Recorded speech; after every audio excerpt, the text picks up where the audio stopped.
What kinds of jobs should we seek and should we prepare for? Well, I think it's going to vary for the person. So what you have to do is look at what is my job and how is it going to evolve in the future. So technology, no matter what you're doing, is going to be a piece of it. So you have to learn the technology.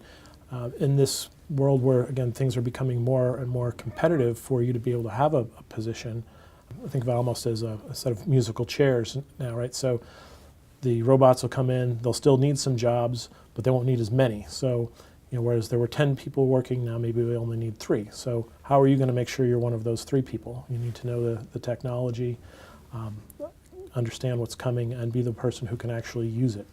So keeping up with and learning the new technologies that you can use is key.